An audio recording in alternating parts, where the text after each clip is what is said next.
అప్పుల బాధలు వెంటాడుతున్నాయా? అయితే 6 JVR వారి జాతిరత్నాలు ధరించండి. హలో అండి, అందరికీ నమస్కారం. నేను మీ కట్టగార్తి. జూబ్లీహిల్స్ ఉప ఎన్నికకి సమయం రావటం వల్ల తెలంగాణ రాజకీయాలు వేడెక్కాయి. రాబోయేటువంటి 15 రోజుల్లో జూబ్లీహిల్స్ ఉప ఎన్నికకి సంబంధించి నోటిఫికేషన్ రావచ్చు అనేటువంటి సమాచారం మనకు అంతా ఉంది. అన్ని రాజకీయ పార్టీలు కూడా తమకున్నటువంటి అస్త్రాలన్నీ రెడీ చేసుకుంటూ ఉన్నాయి. తమ నాయకులతోటి, ఆ నియోజకవర్గ కార్యకర్తలతోటి రివ్యూ మీటింగ్స్ పెట్టుకుంటూ ఉన్నాయి. ఇప్పటికే బీఆర్ఎస్, ఆ party working president KTR Jubilee Hills ఉప ఎన్నికకి సంబంధించి ఆ పార్టీకి సంబంధిత కార్యకర్తలతోటి రివ్యూ సమావేశం నిర్వహించారు. ఎవరైతే చనిపోయారో జూబ్లీహిల్స్ ఎమ్మెల్యే మాగంటి గోపీనాథ్ గారు, వాళ్ళ భార్యకే సీట్ ఇవ్వబోతున్నట్టు తెలుస్తోంది. ఇంకా అఫీషియల్గా ప్రకటించలేదు, కానీ దాదాపుగా ఫైనల్ అయిపోయినట్టు తెలుస్తోంది. నిజానికి ఉప ఎన్నికకి కారణం జూబ్లీహిల్స్ ఎమ్మెల్యేగా ఉన్నటువంటి సిట్టింగ్ బీఆర్ఎస్ ఎమ్మెల్యే అయినటువంటి మాగంటి గోపీనాథ్ గారు అనారోగ్య కారణాలతో చనిపోయారు. ఆయన చనిపోవడం ఫలితంగా ఖాళీ అయినటువంటి 6 నెలల్లో ఎన్నిక నిర్వహించారు. కాబట్టి ఎన్నికల కమిషన్ ఎన్నికలకి రంగం సిద్ధం చేస్తూ ఉంది. బీఆర్ఎస్ పార్టీ చనిపోయినటువంటి వ్యక్తి భార్యకే టికెట్ ఇద్దామని సూచనప్రాయంగా నిర్ణయించుకుంది. కాంగ్రెస్ పార్టీ అధికారంలో ఉన్నటువంటి పార్టీ, ఆ పార్టీ తరఫున బీసీ అభ్యర్థి నవీన్ యాదవ్ని రంగులో దింపాలని సూచనప్రాయంగా అనుకున్నట్టు తెలుస్తూ ఉంది. ఎందుకంటే తెలంగాణలో ఒక బీసీ నినాదం వచ్చింది కాబట్టి బీసీలకి 42% రిజర్వేషన్లు కల్పించాలనేటువంటి తాపత్రయం మాలో ఉంది. కాకపోతే న్యాయపరంగా, చట్టపరంగా ఇబ్బందులు ఎదురవుతూ ఉన్నాయి. కేంద్రంలో బీజేపీ కోఆపరేషన్ చేయట్లేదు. మేము ఆర్డినెన్స్ తీసుకొస్తే గవర్నర్ పెండింగ్ పెట్టారు, చట్టం తీసుకొస్తే రాష్ట్రపతి దగ్గర పెండింగ్లో ఉన్నాయి. కానీ మేము కమిటెడ్గా ఉన్నాం బీసీలకి అవకాశాలు ఇవ్వడానికి. రాజకీయంగా లోకల్ బాడీలో 42% రిజర్వేషన్లు మా పార్టీ పరంగా అయినా ఇస్తాం, ఏదో రకంగా ప్రభుత్వం వైపు నుంచి కూడా 42% రిజర్వేషన్లు సాధించేదానికోసం ప్రయత్నం చేస్తున్నామని చెప్తున్నటువంటి కాంగ్రెస్ పార్టీ జూబ్లీహిల్స్ ఉప ఎన్నికల్లో లోకల్ వ్యక్తి అయినటువంటి ఒక బీసీ అభ్యర్థిని నిలబెట్టాలనేటువంటి కారణం చేత నవీన్ యాదవ్ పేరును పరిగణలోకి తీసుకున్నట్టు తెలుస్తోంది. అంటే బీఆర్ఎస్ పార్టీ నుంచి కమ్మ అభ్యర్థి, కాంగ్రెస్ పార్టీ నుంచి బీసీ అభ్యర్థి అనేదాన్ని జనంలో తీసుకెళ్లాలని కాంగ్రెస్ పార్టీ ప్లాన్ చేస్తుంది. కమ్మ వర్సెస్ బీసీ ఇలా దీన్ని నడిపితే సహజంగా జూబ్లీహిల్స్ పరిధిలో, ఓటర్ల పరిధిలో బీసీల శాతం ఎక్కువ, మైనార్టీల శాతం కూడా ఎక్కువ. మైనార్టీలు కూడా కొంత బీసీ సెక్షన్సే కాబట్టి వాళ్ళు కూడా కాంగ్రెస్ పార్టీతో కలిసి వస్తారు. అందులో ఎంఐఎం కోఆపరేటివ్గానే కాంగ్రెస్ పార్టీతో ఉంది కాబట్టి సో మైనార్టీ ఓట్లు, బీసీ ఓట్లు కలుపుకొని ఖచ్చితంగా విజయం సాధించవచ్చు అనేటువంటిది కాంగ్రెస్ పార్టీ వేస్తున్నటువంటి ఎత్తుగడ. సరే, బీజేపీ నుంచి ఇప్పటికే లెంకెల దీపక్ రెడ్డి అనుకున్నారు. బట్ దీపక్ రెడ్డి రెడీగా లేనట్టు తెలుస్తూ ఉంది ఉప ఎన్నికకి. మామూలుగా గతంలో ఆయనే పోటీ చేశారు 2023 సార్వత్రిక ఎన్నికల్లో. కాకపోతే ఇప్పుడు మాత్రం తను రెడీగా లేను అని పార్టీ అధిష్టానాన్ని చెప్పినట్టు తెలుస్తూ ఉంది. అయితే బీజేపీ పార్టీ నుంచి కూడా ఎవరైనా బీసీ అభ్యర్థిని రంగంలో దింపుతామా అనేటువంటి చర్చ నడుస్తూ ఉంది. బీజేపీ పార్టీ నుంచి లెంకెల దీపక్ రెడ్డి అంటే ముందుగా క్యాండిడేట్ డిసైడ్ చేసుకుని నిజానికి బీజేపీయే. కాకపోతే ఇప్పుడు మళ్ళా పునరాలోచనలో పడింది.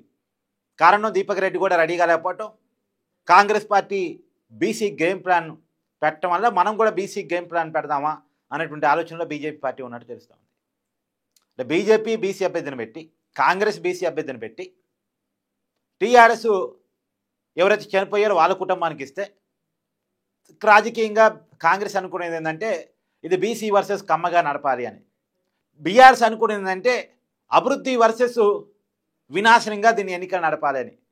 హైదరాబాద్ సిటీని బీఆర్ఎస్ అభివృద్ధి చేస్తే, ఆకాశాన్ని అంటేలా అభివృద్ధిని చూపిస్తే కాంగ్రెస్ పార్టీ వచ్చి కొలాప్స్ చేసింది.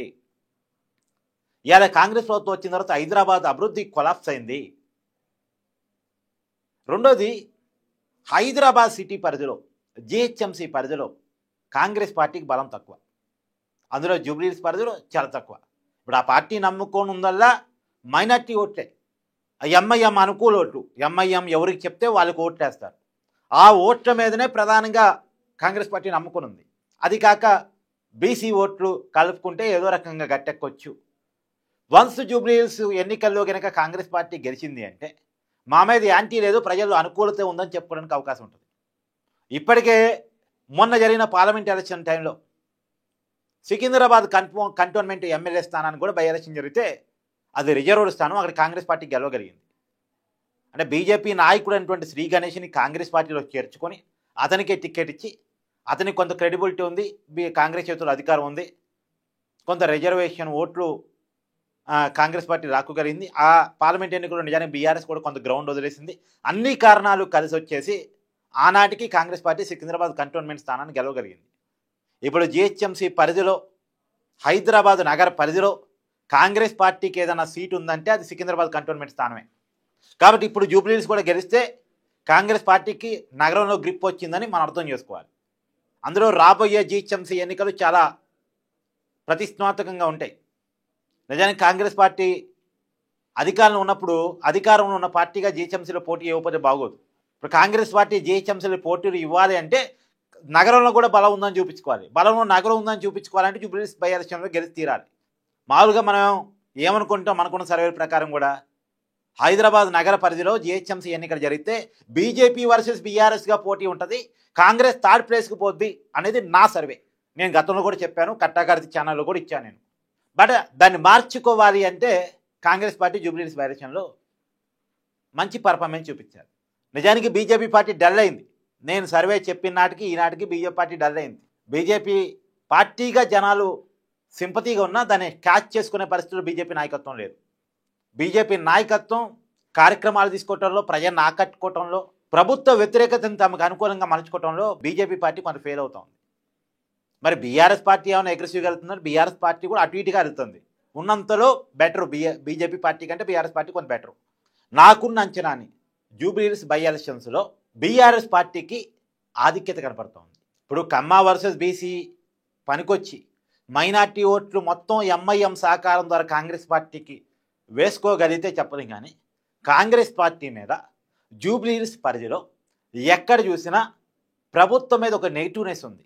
రేవంత్ రెడ్డి వర్సెస్ కేసీఆర్గా పోల్ చూసుకున్నప్పుడు కేసీఆర్ గారి పరిపాలన బాగుంది, రేవంత్ రెడ్డి గారి పరిపాలనలో పొరపాట్లు ఉన్నాయి, హైదరాబాద్ నగరం పాడైపోయింది, ఇమేజ్ దెబ్బతింది అనేటువంటిది ఒక జనంలోకి పెద్ద ఎత్తున వెళ్ళింది. సరే, అధికారం చేతిలో ఉంది, మైనార్టీ ఓట్స్ ఎంఐఎం చెప్తే పడతాయి, అవి గుండుగుప్తగా పడతాయి, గుడ్డిగా పడతాయి, గట్టిగా పడతాయి. తర్వాత బీసీ నినాదం ఏమన్నా వర్కౌట్ అయితే చెప్పలేం, కానీ సహజంగా ఇప్పుడున్నటువంటి పరిస్థితుల మధ్య ఎన్నిక జరిగితే మాత్రం బీఆర్ఎస్ పార్టీకి జూబ్లీహిల్స్లో అడ్వాంటేజ్ ఉన్నమాట వాస్తవం.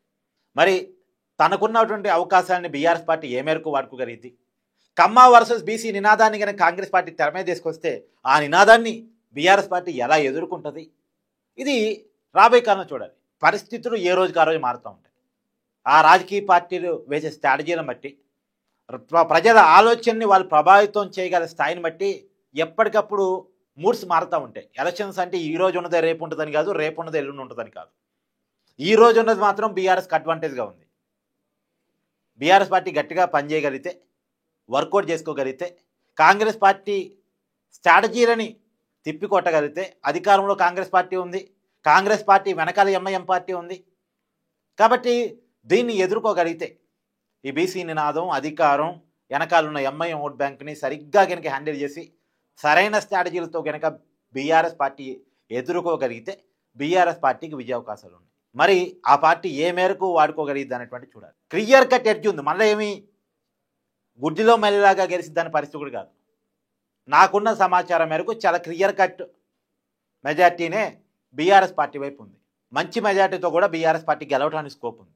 అదే కాంగ్రెస్ పార్టీ దృష్టి పెట్టింది, ప్రయత్నం చేస్తుంది, గట్టిగానే వర్కౌట్ చేసుకుంటుంది. గతం కంటే కాంగ్రెస్ పార్టీ నిజానికి వన్ సైడ్గా బీఆర్ఎస్ పార్టీ గెలిచిన దాని నుంచి కొంత కాంగ్రెస్ పార్టీ కూడా తన గ్రిప్ను పెంచుకునేటువంటి ప్రయత్నం చేస్తుంది, పోటీ ఇచ్చేటువంటి ప్రయత్నం చేస్తుంది. అయితే ఇప్పటికీ కాంగ్రెస్ పార్టీ పోటీ ఇచ్చే పరిస్థితుల్లోనే ఉంది.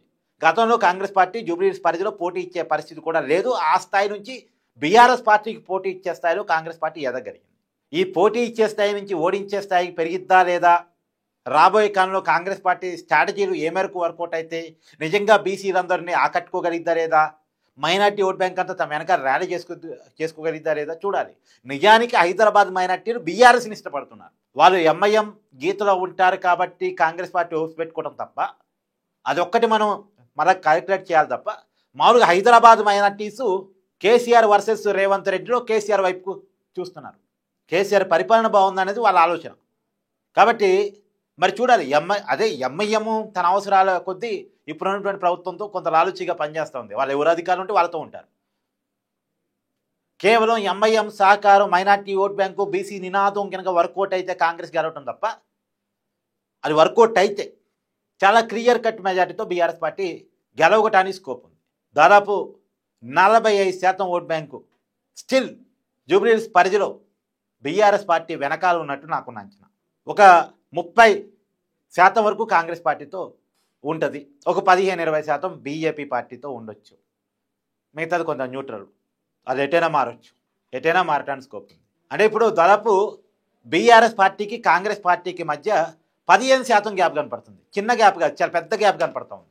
ఆ 30% లెక్క వేసుకోవడానికి కూడా కారణం కొంత MIM vote bank, minority vote bank Congress కలిసి వస్తుంది, బీసీ ఓట్ బ్యాంక్ కలిసి వస్తాయి అనే క్యాలిక్యులేషన్స్తో 30% లెక్కేయటమే. ఇవన్నీ క్యాలిక్యులేషన్స్ లెక్కేసి 30% లెక్కేయటమే. ఇప్పుడు ఈ నినాదాలు, ఈ క్యాలిక్యులేషన్స్ పనిచేసుకొని కాంగ్రెస్ పార్టీ ఓట్ బ్యాంక్ పెరగాలి. ఆటోమేటిక్గా కాంగ్రెస్ పార్టీ ఓట్ బ్యాంక్ పెరుగుతుందంటే బీఆర్ఎస్ ఓట్ బ్యాంక్ తగ్గుతుంది అన్నట్టు అర్థం. కాంగ్రెస్ పార్టీ ఒక 10% ఓట్ బ్యాంకును పెంచుకోగలిగి రకరకాల స్ట్రాటజీలతోటి ఆటోమేటిక్గా కాంగ్రెస్కి ఉన్న ఓట్ బ్యాంకు ఆ 10% తగ్గితే 35% కాడి బీఆర్ఎస్ అయిపోయింది, 40% కాడికి కాంగ్రెస్ ఎదిగింది. సో న్యూట్రల్ ఓట్ బ్యాంక్ మళ్ళీ ఎటు టర్న్ అవుద్దని చూడాలి. దాన్ని కూడా కాంగ్రెస్ పార్టీ ఆకట్టుకోగలగాలి. సో ఇప్పటికిప్పుడు జూబ్లీహిల్స్ ఎన్నికల్లో మళ్ళా చెప్తున్నాను, బీఆర్ఎస్ పార్టీ కొంత స్పీడప్లో ఉంది. చూద్దాం రాబోయే కాలంలో రాజకీయ సమీకరణాలు ఎట్ట వర్కౌట్ అవుతాయి అనేటువంటిది. Thank you.